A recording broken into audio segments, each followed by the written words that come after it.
Queridos, gostaria de convidá-los a estarem abrindo suas Bíblias no Evangelho de Mateus, no capítulo 13, a exemplo do que fizemos em nossa última oportunidade. Nós vamos estar nessa manhã dando continuidade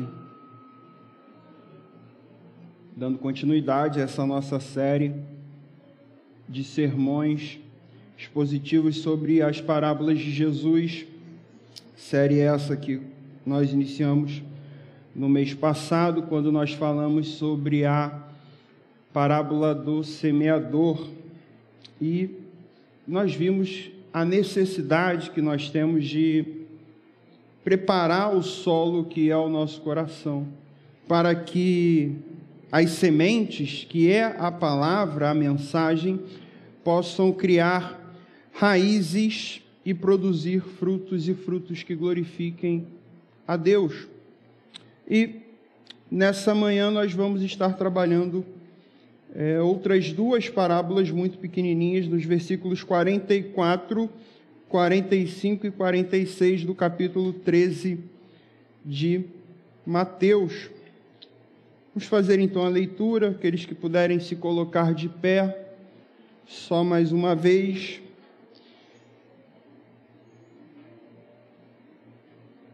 Diz assim a palavra do Senhor, versículo 44, o reino dos céus é semelhante a um tesouro oculto no campo, qual certo homem, tendo achado, escondeu, e transbordante de alegria, vende tudo o que tem e compra aquele campo.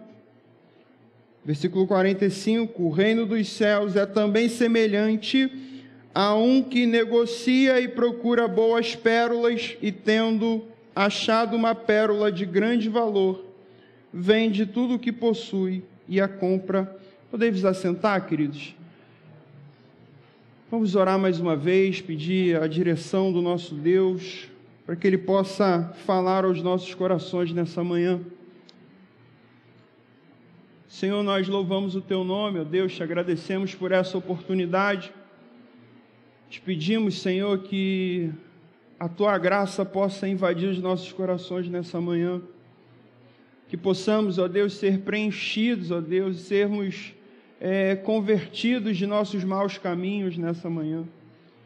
Que em tudo, ó Pai, o Senhor possa receber a glória, que nós possamos receber a Tua graça, em nome de Jesus. Amém.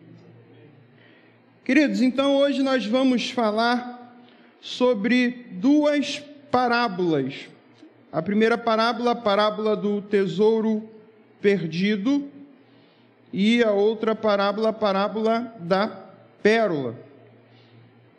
Duas parábolas que têm como objetivo exatamente o mesmo, apresentar o mesmo conteúdo, apresentar o mesmo significado, a mesma ideia, só que de maneiras diferentes. Jesus tinha essa característica de apresentar a mesma ideia, o mesmo pensamento de maneiras diferentes, de acordo com o público, com seus ouvintes.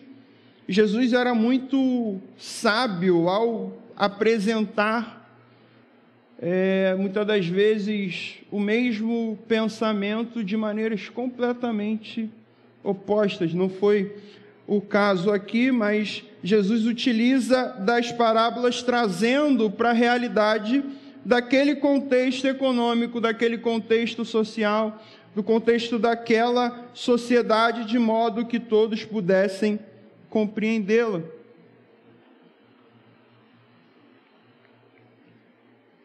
E essa mensagem, queridos, dessas duas parábolas que nós acabamos de ler, é uma mensagem que fala também sobre discipulado. Quanto custa, fala sobre o custo, sobre o preço do discipulado, sobre ser discípulo de Jesus. O pastor Bruno acabou de falar aqui, nós temos falado, ele tem pregado em todas as oportunidades sobre esse tema, esse assunto que é, inclusive, o tema da nossa igreja durante esse ano de 2021, ser e fazer discípulos. E essas parábolas vão falar também um pouco acerca disso, quanto custa para nós sermos discípulos de Jesus? Qual é o preço que devemos pagar para sermos discípulos de Jesus? Qual é o custo para sermos participantes do reino de Deus? Quando lemos essas duas parábolas pequenas, algo que nos chama a atenção, que salta aos olhos, é que logo de cara nós percebemos que há uma semelhança entre essas duas parábolas, porque em ambas as parábolas Jesus começa dizendo: o reino dos céus, versículo 44, o reino dos céus é semelhante a um tesouro. No versículo 45 ele inicia: o reino dos céus também é semelhante. E a gente percebe, queridos, o que isso mostra para nós, o que isso evidencia, é que claramente o tema central dessas duas parábolas é o reino dos céus. Quanto custa o reino dos céus? Aliás, quando olhamos para as demais parábolas aqui nesse capítulo 13 de Mateus, no Evangelho de Mateus, nós vemos o reino dos céus é um tema frequente de Jesus. Volta um pouquinho uma folha aí da sua Bíblia. Você vai ver que Jesus fala, ele vai citando o reino dos céus durante quase todo o capítulo 13, na parábola do joio, versículo 24. Mais à frente um pouquinho também na parábola do grão de mostarda, versículo 31. Mais à frente também no versículo 33, na parábola do fermento. Mas afinal de contas, queridos, o que é o reino dos céus? E a pergunta principal para nós nessa manhã é: quanto custa para nós entrarmos no reino dos céus? Se pudéssemos definir, nós podemos, obviamente, teologicamente, reino dos céus é a esfera da qual o próprio Cristo é o Rei dos reis, Senhor dos senhores, absoluto.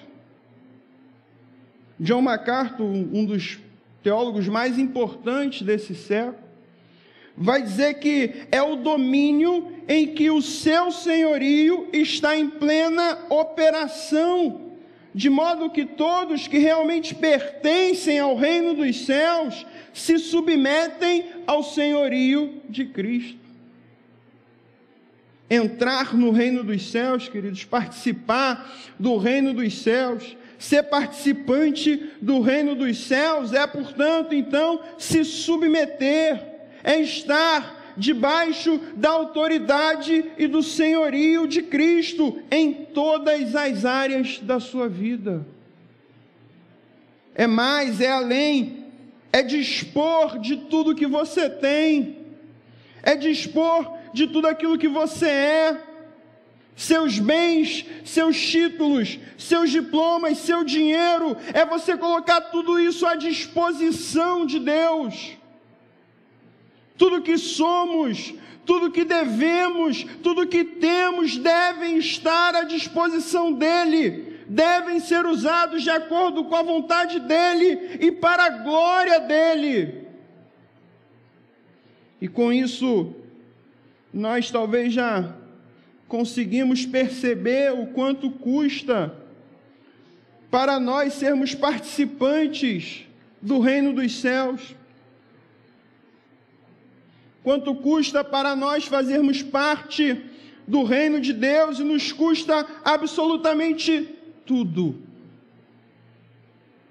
Nos custa estarmos completamente submissos a essa esfera, uma esfera que se trata de uma esfera de salvação, a eternidade, onde nós, pecadores gemidos, encontramos a nossa morada eterna, encontramos o nosso lar. Esse é o reino dos céus que Jesus se refere, onde devemos estar submissos a essa esfera, aonde Ele é Rei dos reis, aonde Ele é Senhor dos senhores, em todas as áreas da nossa vida. Mas que lugar é esse? Onde fica o reino dos céus, queridos, não se trata de uma região terrena, geopolítica, onde possa ser delimitado, onde você vai olhar no mapa mundi e vai encontrar a região dos céus, o reino de Deus. Não, queridos, mas sim se trata de um reino de domínio espiritual. Fazer parte desse reino é estar debaixo do domínio espiritual de Deus, debaixo da vontade de Deus, e o próprio Cristo nos ensina a orar sobre isso.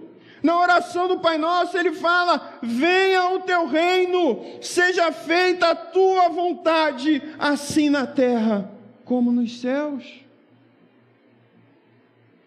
Mas apesar, queridos, de não se tratar de uma região terrena, o reino dos céus, ele é real, ele é presente, ele vai crescendo, ele cresce à medida em que pecadores vão sendo redimidos, à medida em que pecadores vão sendo alcançados pela graça, à medida em que pecadores são alcançados por Cristo e são feitos cidadãos desse reino, do reino dos céus, e à medida em que nós vamos nos sujeitando a Ele.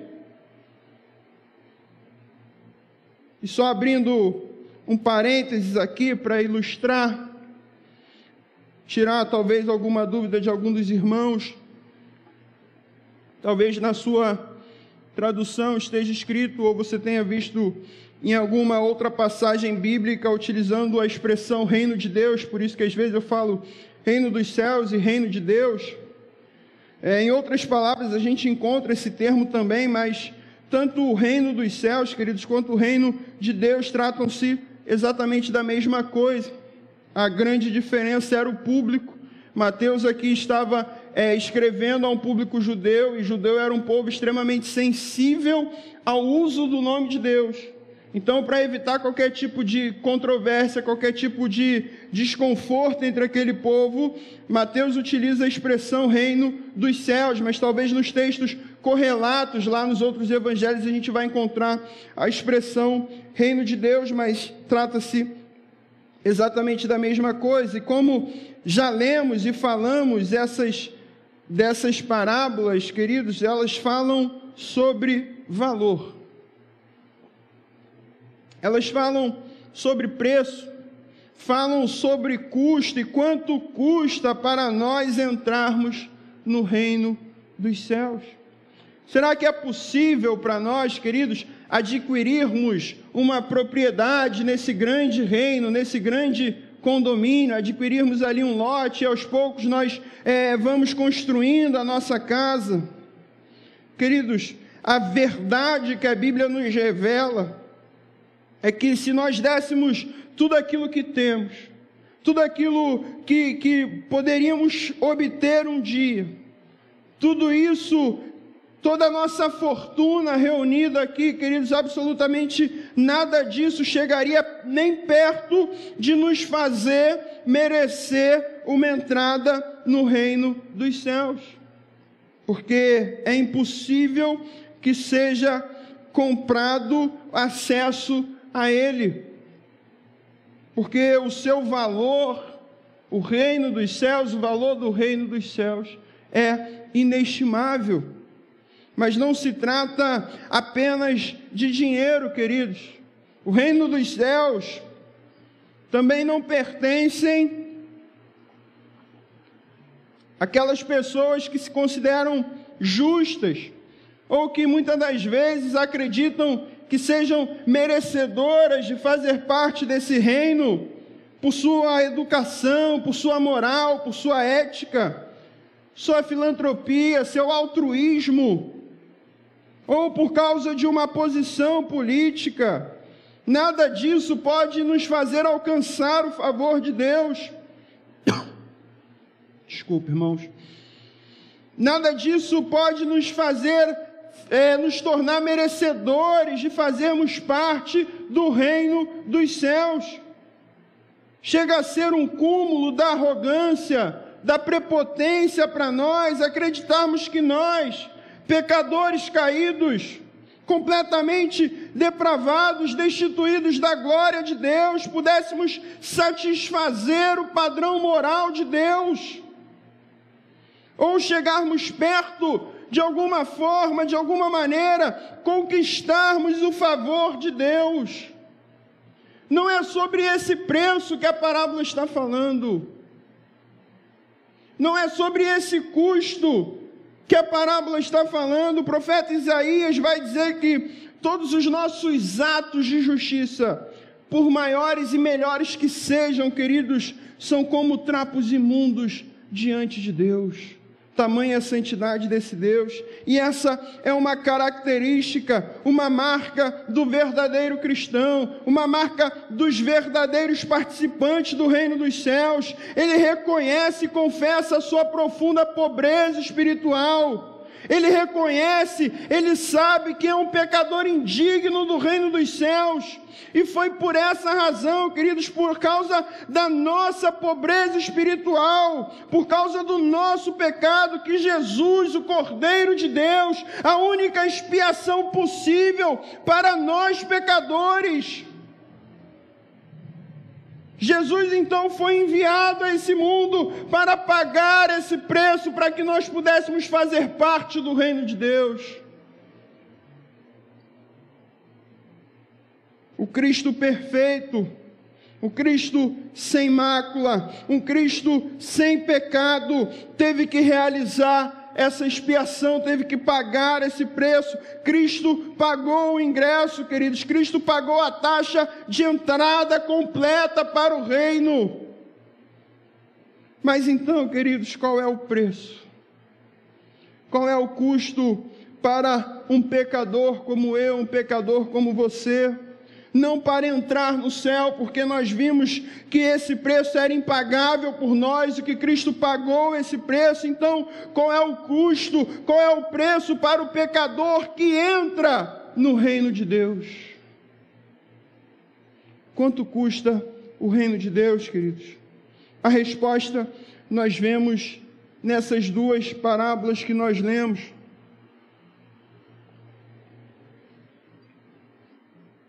A primeira parábola, nós podemos perceber que Jesus foi, versículo 44, bastante simplista ao anunciá-lo. Uma história tão simples indica para nós que talvez ele esteja ali lidando com uma imagem familiar dentro de um contexto agrícola.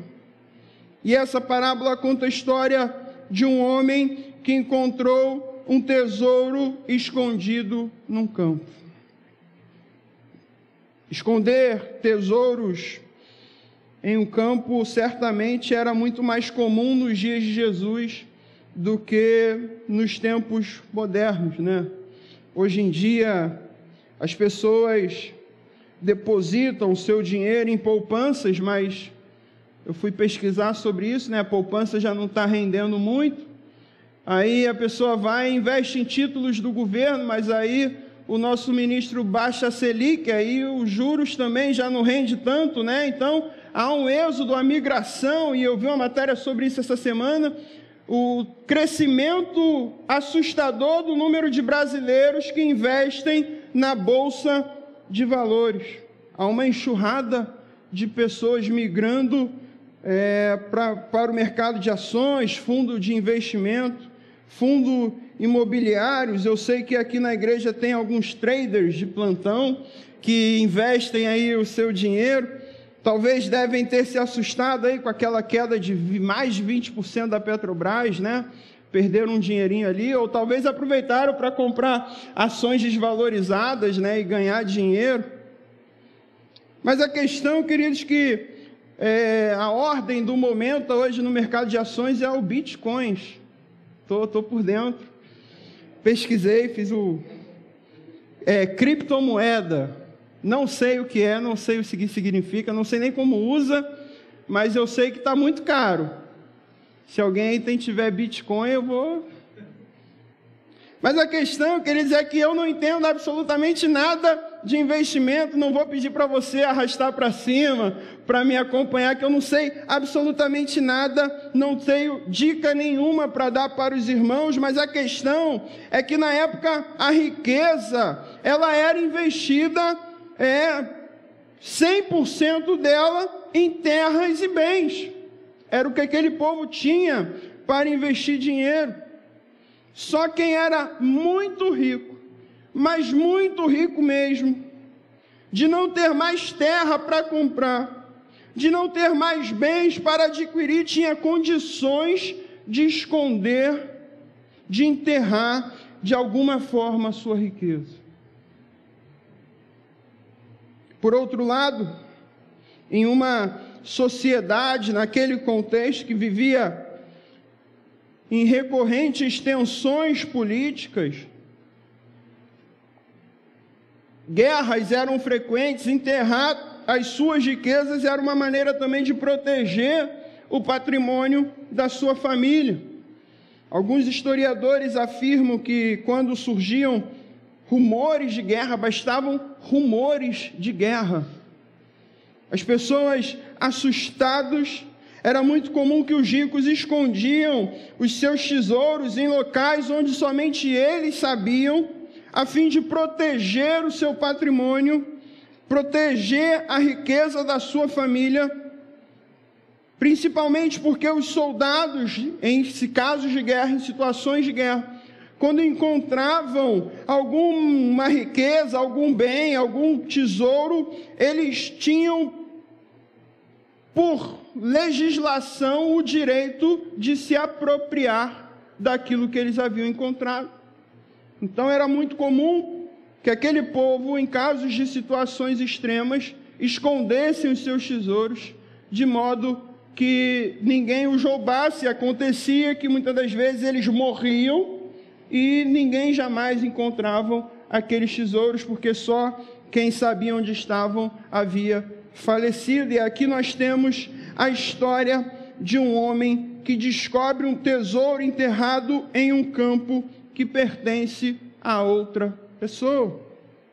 Muito provavelmente ele deve ter sido ali contratado para lavrar, para fazer arar aquela terra. Enquanto estava ali arando aquele campo, desenterra um tesouro perdido. Imediatamente a Bíblia fala que, transbordante de alegria, ele volta para casa, vende tudo que tem, ele pega e vende aquilo que tem, ele dispõe de tudo que tem, ele abre mão de tudo que tem e compra aquele campo para pegar aquele tesouro escondido. A Bíblia não fala que tipo de tesouro era, mas pelas evidências que temos no texto, podemos considerar que era de valor inestimável. Porque a Bíblia relata que aquele homem dispõe de tudo que ele tem e compra aquele campo. Talvez você esteja pensando, e de fato, à primeira vista parece um conflito ético aqui, né? Aquele homem talvez tenha agido de maneira antiética, uma vez que ele descobre um tesouro que não era ele, enterra novamente, não avisa ao dono do campo. Mas a verdade, queridos, é que ele foi extremamente ético de acordo com a lei judaica daquele tempo. De acordo com a lei naquele contexto, e é por isso que nós precisamos sempre analisar e estudar o contexto social da região, daquela época. De acordo com aquela lei que vigia naquele tempo, se um tesouro fosse encontrado ao ar livre, ainda que a um passo da porta de entrada da casa de alguém, cujo dono do tesouro fosse desconhecido, esse tesouro pertenceria a quem o encontrasse. Então, a gente vê que, à primeira vista, pareceu uma ação antiética, mas não, e eu vou dizer por que ele foi ainda mais ético, porque ele não tinha o dever de sequer comprar aquele campo. Ainda assim, ele vende tudo que tem, compra o campo, recompensa o proprietário do campo por aquela terra e fica com o tesouro. Então, essa é a mensagem da primeira parábola. Um homem encontra algo tão valioso, queridos, que ele decidiu vender, ele decidiu dispor de tudo aquilo que ele tinha, abrir mão de tudo que ele tinha conseguido, conquistado durante uma vida inteira de trabalho. E ele ficou tão feliz, tão entusiasmado com a sua descoberta, que ele se dispôs a entregar tudo para alcançar aquele tesouro. Chegamos então, queridos, à nossa segunda parábola, e ela transmite exatamente a mesma mensagem que vemos na primeira parábola, sobre o custo do reino dos céus. Mais uma vez nós vemos Jesus aqui se valendo de uma profissão muito popular naquela época, de modo em que as pessoas pudessem entender o que ele estava dizendo. E aqui se trata de um homem, a Bíblia fala, o reino dos céus também é semelhante a um que negocia e procura boas pérolas, e tendo achado uma pérola de grande valor, vende tudo o que possui e a compra. Se trata de um homem, muito provavelmente era um mercador, um negociante, que viajava de cidade em cidade, passava pelos mercados, pelos portos, pelas feiras, à procura de objetos de alta qualidade, objetos em que ele pudesse revendê-las e a partir dali tirar um lucro, e esse lucro seria a forma dele se sustentar, a forma dele se manter. E na época de Jesus, queridos, as pérolas eram como os nossos diamantes nos dias de hoje, tamanho era o seu valor. Pérolas perfeitas eram extremamente valiosas naquela época, principalmente pela dificuldade de se consegui-las. Mergulhadores sem qualquer tipo de equipamento, sem qualquer tipo de proteção, sem qualquer tipo de segurança, de seguro, mergulhavam, prendendo a sua respiração, e ali alcançavam altas profundezas, altas extensões ali dentro do mar para alcançar aquelas pérolas. Mais uma vez recorri aos historiadores, e alguns vão dizer que muitos desses mergulhadores chegavam a perder as suas vidas por causa de uma pérola. Para muitos deles era a chance de mudar de vida, a chance de conseguir riqueza, e eles arriscavam as suas vidas para conseguir uma pérola muitas das vezes, e por isso as pérolas eram tão raras e tão caras, e a Bíblia fala que esse investidor, queridos, estava à procura de pérolas, porque esse era um investimento extremamente seguro. Quanto mais antiga, quanto mais perfeita, quanto mais bonita, mais valorizada ela permanecia, mais cara era a pérola. E olha que interessante, queridos, e algo que nos chama a atenção para aqueles que investem o seu dinheiro.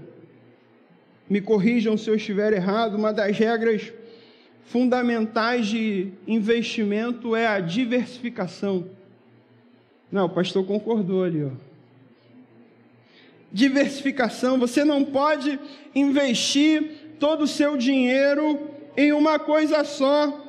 Você precisa diversificar, como diriam os mais antigos, minha avó sempre me dizia isso, nunca coloque todos os seus ovos na mesma cesta. Por quê? Porque se a cesta cair, já era. Você perde todos os seus ovos. E esses homens, queridos, eles fizeram algo que nenhum investidor jamais faria. O primeiro vendeu tudo, dispôs de tudo e comprou um campo. O segundo vendeu tudo, dispôs de tudo e comprou uma pérola. Eles pegaram todos os seus ovos e botaram numa cesta. Mas, queridos, essas duas parábolas para nós concluirmos, elas não tratam sobre dicas de investimento. Seu conteúdo é extremamente espiritual. O objetivo de Cristo é nos fazer enxergar que tudo que esse mundo considera valioso, isso tudo que você tem, a sua casa, o seu carro, os seus investimentos no mercado de ações, queridos, seus títulos, nada disso se compara ao valor de se conhecer a Cristo, de fazer parte do seu reino. E por quê, queridos? Porque o valor do reino não tem preço. Não há nada em nós que pudéssemos pagar para que nós pudéssemos fazer parte do reino de Deus. Somente em Cristo nós encontramos a possibilidade de fazermos parte desse reino.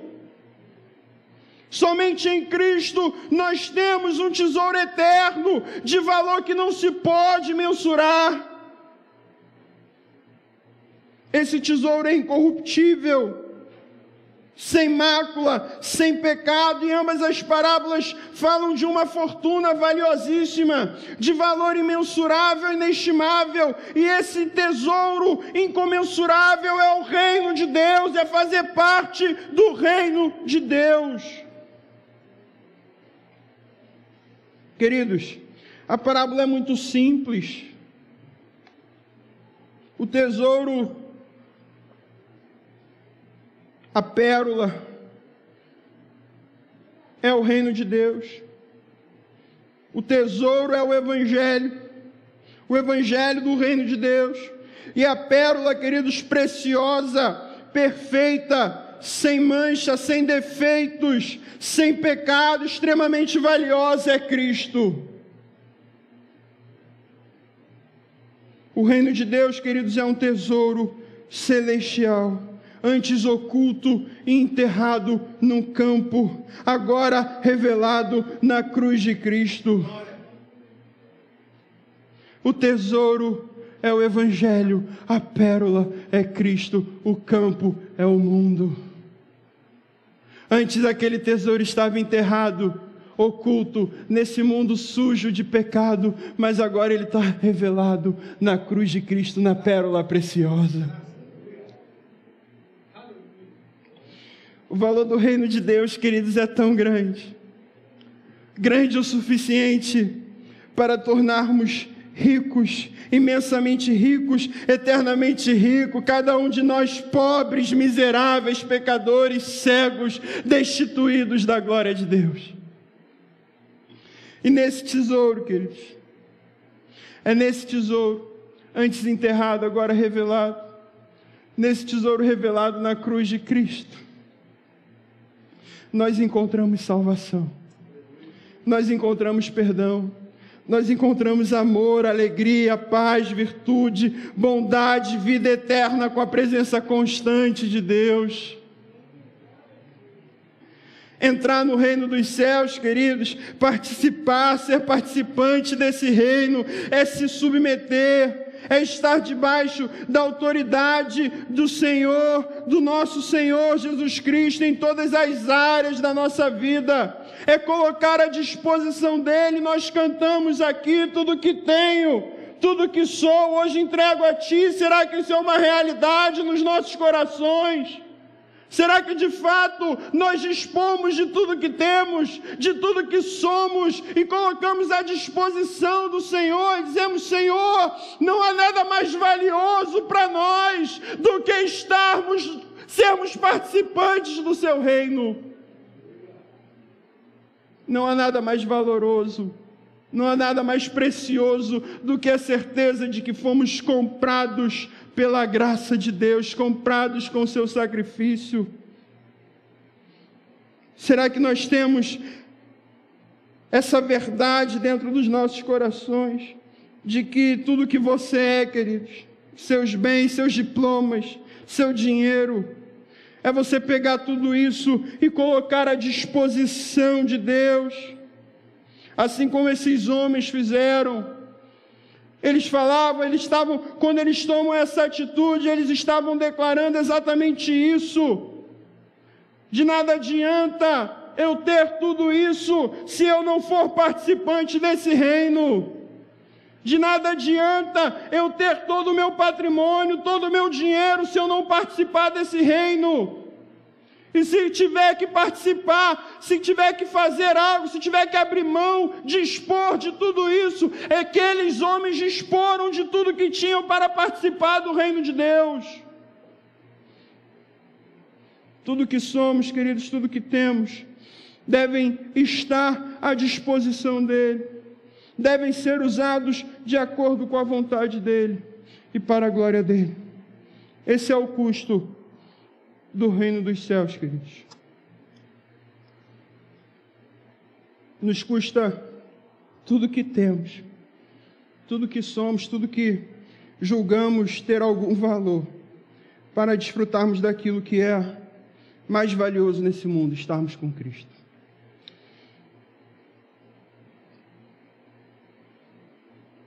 Eu tenho refletido durante a semana acerca dessa mensagem, eu tenho